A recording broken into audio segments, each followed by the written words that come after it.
All right, everybody. In the last video, we left off with this idea of an unconformity. So I wanted to just take a minute to review that. But again, we have an ordinary undisturbed sequence of sedimentary rock, horizontal in order, which means that the bottom layer would be the oldest, and as you approach the top layer, well, it would be the youngest.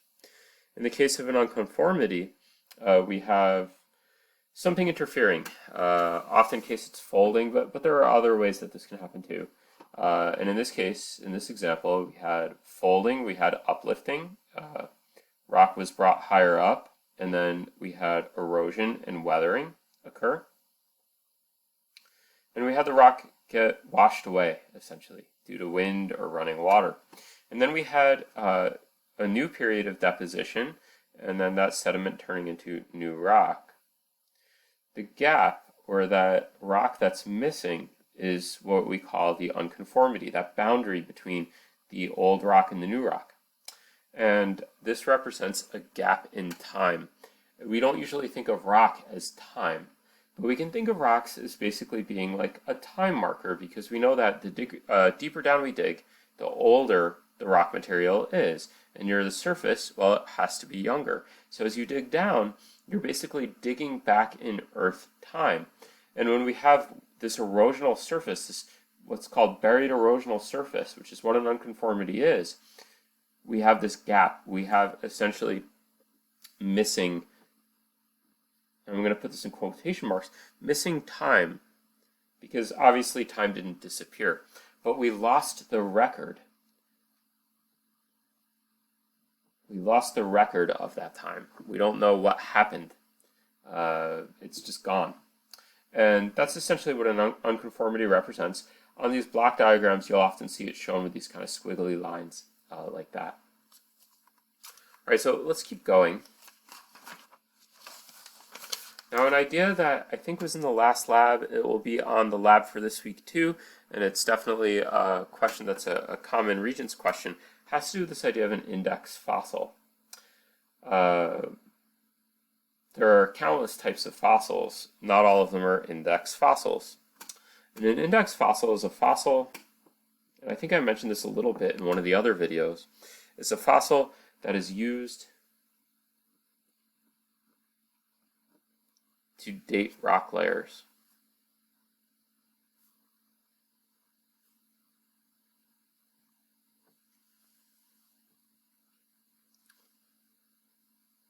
So it's used as basically a time marker, so that if you were to find this fossil, whatever it is, you would know what time period that rock formed. Not all fossils are index fossils. In order to be a good index fossil, the organism or the creature has to have lived a short period of time. And I'm going to put that in quotation marks too, because we're talking about the age of the Earth. A short period of time might be 2 million years, not hundreds of millions of years like many creatures. So a short period of time in comparison to the age of the planet, we're talking about 4.5 billion years roughly. A couple million years is actually a short amount of time. It doesn't feel like it to us because of our relatively short human lifetimes. But in terms of the age of the Earth, when we're talking about 4.5 billion years, 2 million years, not much time. In addition to having lived for a short period of time, it also would have to have a wide geographic distribution, meaning that creature would need to have lived in large regions of the world. I think I mentioned this in one of the other videos. A dinosaur, obviously dinosaur fossils, very cool, very interesting. Not good index fossils. They're rare, they're hard to find. They lived for long periods of time, not short. Difficult to find, which I guess brings me to the third point. Index fossils should be abundant.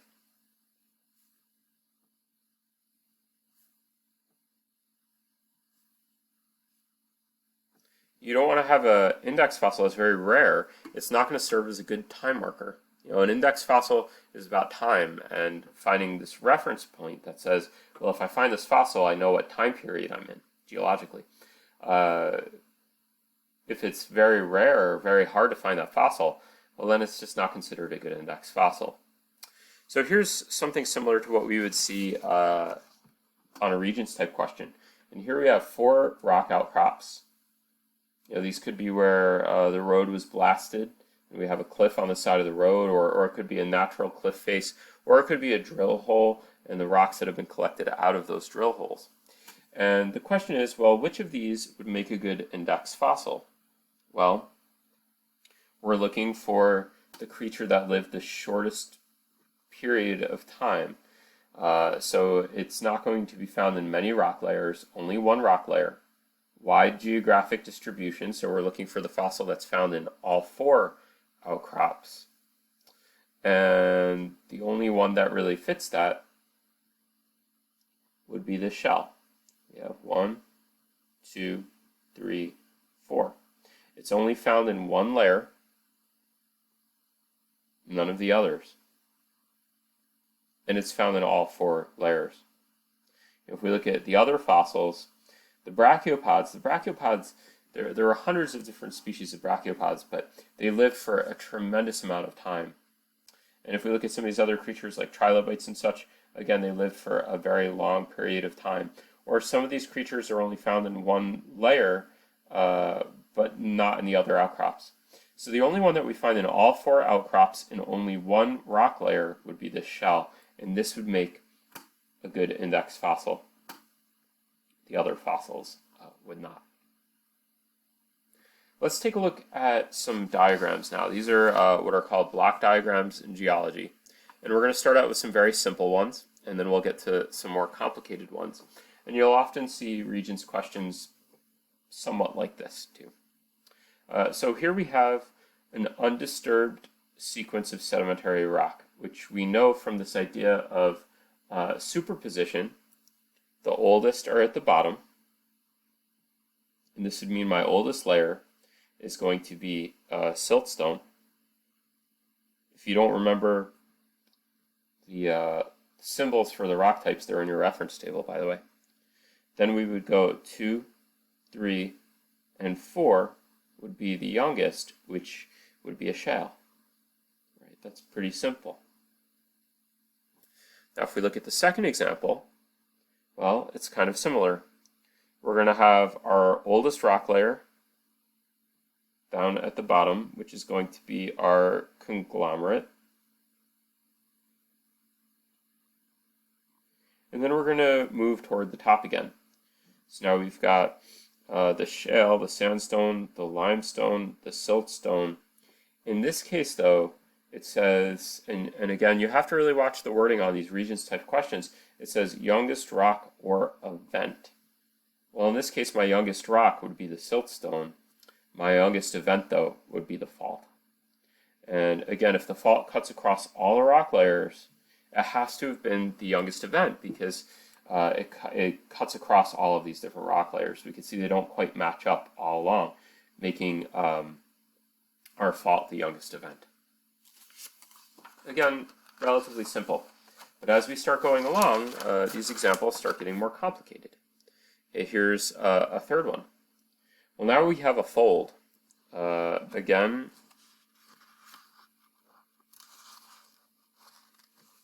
we're dealing with superposition, sedimentary rocks. Oldest layer is going to be at the bottom, which is over here, and I'm using number 1 to show the oldest, which will be shale. And then we're going to go up, siltstone, conglomerate, limestone, shale, and then we have a little bit of sandstone here, which has been eroded. So we have that. So our youngest feature here, or our youngest rock anyway, would be the sandstone. And then we also have our fold. Right? Those rocks would have had to have been already in existence in order to be folded. So the fold had to have happened last because the rocks are already there. Number 4, things start getting a little more complicated. Now we have a tilt. We have tilted rock or tilted strata. But then we also have the siltstone layer that's going horizontally across. So this is kind of an interesting problem. And if we take a look at it, well, our first and oldest rock layer would have to be the shale. Then we would go up to the limestone, conglomerate, sandstone. And now we run into this kind of interesting little problem here. The rock was tilted, and then all of a sudden it's horizontal again. This is where we have our unconformity. This area here had to have been weathered and eroded. This is what we call an unconformity in geology. It really represents, I'm just going to go down here, a buried erosional surface.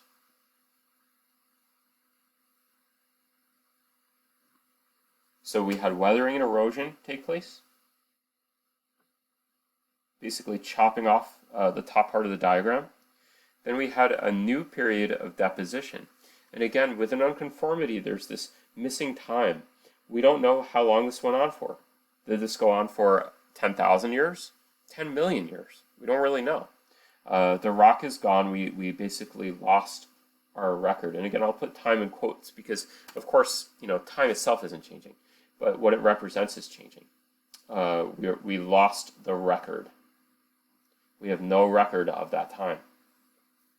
Then we have new deposition taking place, and we have our siltstone being the youngest. So that one was a little more complicated. Okay, let's do another one. Okay, so here now, again, we have our superposition, meaning that the oldest is going to be at the bottom. We have sedimentary rocks. Here we have an igneous intrusion cutting into these rocks, magma. Anyway, here would be our sandstone. This would be the oldest. So our oldest is going to be the sandstone. And now we have a question. Did the magma or lava come next? Or did we have the deposition of the limestone, the shale, and then the magma intruded after the sedimentary rocks were already in place? Well, we can figure it out by looking at these hatch marks. These hatch marks, again, represent contact metamorphism.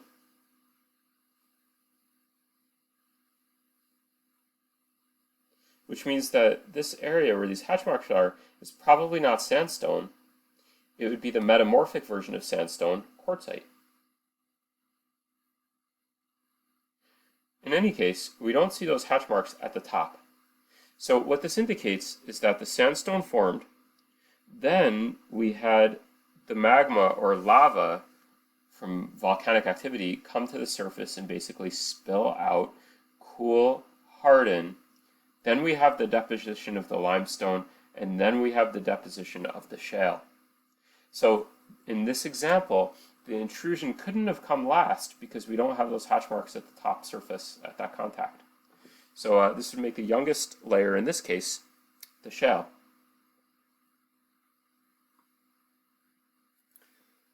Now if we look at the next example, again, superposition, we have our limestone being the oldest. This limestone. Then we're going to go 2, 3, 4 up to conglomerate. Now in this case we have hatch marks surrounding the entire igneous intrusion.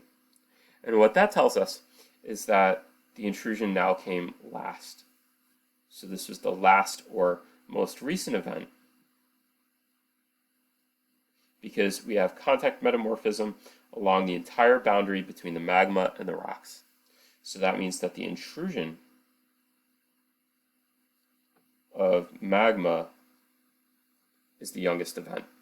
Now there's 2 more of these diagrams, but I'm going to take a quick break and then we'll look at those last 2. Those are the most complex.